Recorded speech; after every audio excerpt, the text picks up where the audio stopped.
अस्सलामुअलैकुम दोस्तों इन वीडियो में मां तव्हांखे सेखारियां थो त जेकॾहिं एक्सप्रेशन मिलियल हुजे ऐं उन में कंहिं वेरिएबल जो वैल्यू ऑलरेडी तव्हांखे मिलियल हुजे तव्हां आंसर कीअं कढो। जीअं ही कुझु क्वेश्चन्स आहिनि 10।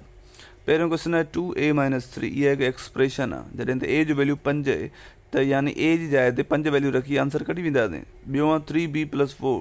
टियों आहे c-10। अहिड़े हिसाब सां सतों आहे 1/2 g+2। जॾहिं त g जो वैल्यू 4 आहे त इन्हनि सभिनी आंसर कढणु तमामु सवलो आहे। जेकॾहिं तव्हां सिखणु चाहियो था त ई वीडियो फुल ॾिसो।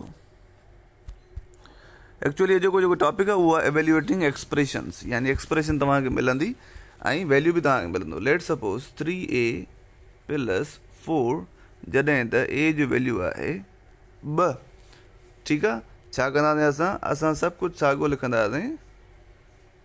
उन जेको वैल्यू आहे जंहिंमें असां उनजी जाइ ते सिर्फ़ु उनजो वैल्यू पुट कंदासीं। ए जी जाइ ते असां वैल्यू पंहिंजो उनजो पुट कंदासीं 2, छो त ए जो वैल्यू 2 मिलियल आहे। ठीकु आहे, हाणे ॾिसो ॿिनि नंबर्स जे विच में जेकॾहिं कुझु बि न आहे त उते ज़रब हूंदी आहे, यानी हे हिन तरीक़े, हिन जो मतिलबु हीअ आहे। ठीकु आहे, +4 त पंहिंजी जाइ ते साॻा हूंदा, पर हिननि जे विच में कुझु न आहे, यानी ज़रब आहे। ॿिटकी 6 +4 = 10 ऐं असांजो जेको जवाबु आहे उहो आहे 10। ठीकु आहे दोस्तो, ॿियो क्वेश्चन था कयूं। 1/2 g+4 जॾहिं त g जो वैल्यू आहे -3।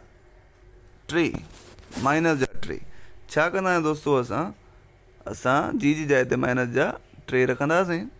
बाक़ी साॻी हर शइ जीअं आहे उहे। ठीकु आहे, हाणे छा कंदासीं दोस्तो, 1/2 त साॻियो ई हूंदो, छो त पहिरियां ब्रैकेट सॉल्व कबी आहे। -3 +4 हिकु बचो, सो बि प्लस जो। ठीकु आहे, ऐं हिन जो मक़सदु छा आहे, जॾहिं ॿिनि जे विच में कुझु बि न आहे, हिन जो मतिलबु आहे हिननि जे विच में ज़रब आहे। ठीकु आहे, मथियां आपस में ज़रब थींदा आहिनि, त यानी 1 × 1 = 1/2, यानी हिन जो जवाबु आहे उहो छा आहे, 1/2। टियों था कयूं जल्दी 2 -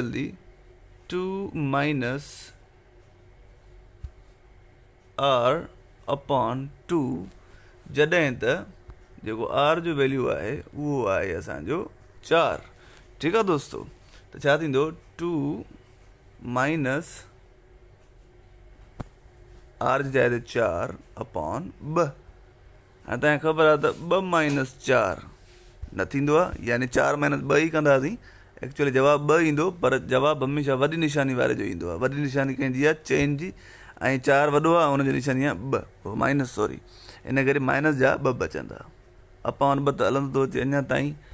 हाणे छा कंदासीं, 2 × 1 = 2, 2 × 1 = 2।